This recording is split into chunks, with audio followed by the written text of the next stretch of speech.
So if your horrific Iron Hands tank line wasn't quite doing it for you already, this guy might be here to help.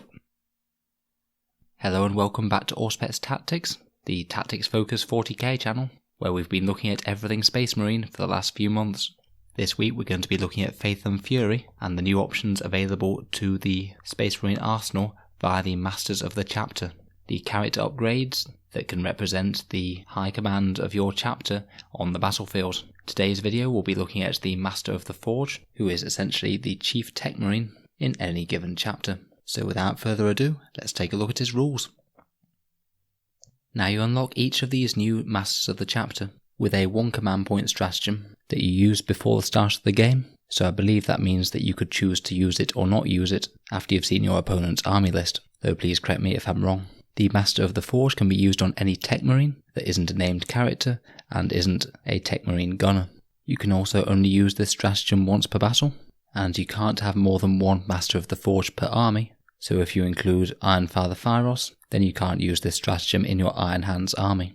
So by itself, the stratagem allows you to repair 3 wounds every time instead of D3 wounds that the normal Techmarines can do. This is quite a decent buff to healing, and it can certainly really help your vehicles once they take damage. It might put them into the next bracket for being able to shoot better, and of course it means that your opponent has to pile on a lot more wounds next turn in order to achieve the same effect. Iron Father Phyros' healing is already very good, so now you can access that sort of healing no matter which chapter you are. It could easily be worth 1 command point if you're running a seriously vehicle heavy list. Now each of these heroes of the chapter unlocks Warlord traits and relics, and there are 2 available to the Master of the Forge. The first is Warden of the Ancients. This is a Dreadnought buffing Warlord trait, and it affects Dreadnoughts within 6 inches of him. It increases the strength and the attack characteristics of 1 for all friendly Dreadnoughts within 6 inches. I'd say the bonus to the attacks is usually more important to the bonus to the strength, as Dreadnoughts tend to have pretty decent strength already. Depending on exactly which Dreadnought you use it on, it's typically going to be around about a 20% buff to their damage output on the first round of combat, so it could be pretty good in a Dread heavy list.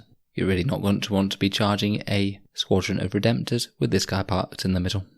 The second Warlord trait though is absolutely bananas strong, and it's called Master of the Machine. Basically when you're resolving an attack made by a friendly vehicle unit within 6 inches, you just add 1 to the hit roll. Now this is an incredibly strong buff to the same sort of extent that the Chapter Master buff is incredibly strong. It means that in a tank line, all of the tanks that are within 6 inches will be hitting on 2s, and if you have a captain nearby, they'll also be re-rolling those 1s. So ludicrously good firepower there, and I could easily see Space Marine castle type lists where you stack a lot of buffs on vehicles and cluster them around characters, really benefiting from this. Now don't get me wrong, this is one of the strongest buffs you can possibly get from a Warlord trait, but I do think it somewhat competes with the Chapter Master buff.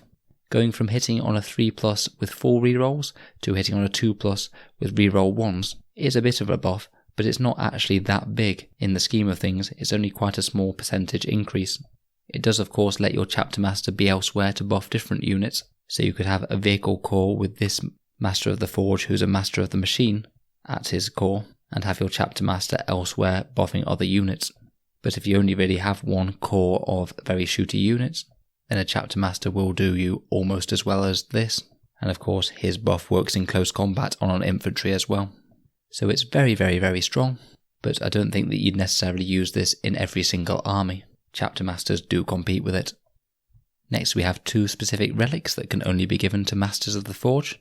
The first one is Mortis Machina. This upgrades your Techmarine's Power Axe to Strength +3, AP -3 and Damage D3, and when you're hitting vehicles, they suffer an additional mortal wound every time they fail a save. It is a reasonable melee buff, but to be honest the Techmarine doesn't have quite as good a profile for buffing in melee compared with some of your other characters.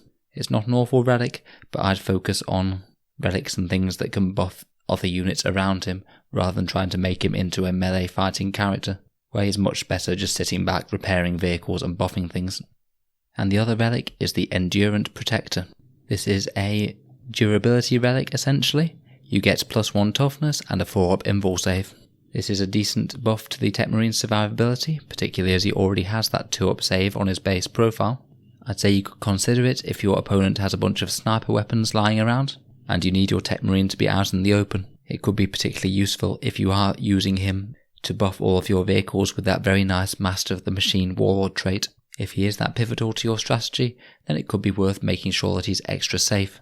But against enemies that don't have a load of sniper weapons, odds are he's just going to be safe enough, just tucked away in your battle line, screened from most shooting. I'd say you could buy it in against some enemies, but I wouldn't worry too much about taking this every game. So overall, the Master of the Forge is a very decent buff to the techmarine. Just having that +1 to repair rolls and making it so reliable could certainly be a very decent addition to a tank-based gun line. So if your Iron Hands are not running Mr. Fyros, this could be great. And it's obviously a lot cheaper than him, as a techmarine is just 45 points. If you do want to use Hero of the Chapter to make him a Master of the Machine, then I think this could be a perfectly viable alternative for a Chapter Master if you're playing with a whole bunch of scary vehicles. Warden of the Ancients might not be that common, but could find some use in some fun Dreadnought builds. I probably wouldn't bother with Mortis Machina, and the Endurant Protector could keep your techmarine safe if you are investing in making him a Warlord. Overall, I think that he will definitely see play in competitive Space Marine lists, particularly that very nice Master of the Machine buff. Let me know if you can think of any combos with him. It's really going to be interesting to find out how all of these Masters of the Chapter slot into our regular builds. Feel free to subscribe to Auspex Tactics. We'll be covering all of these Masters of the Chapter over the next week or so. I look forward to seeing you in the next video.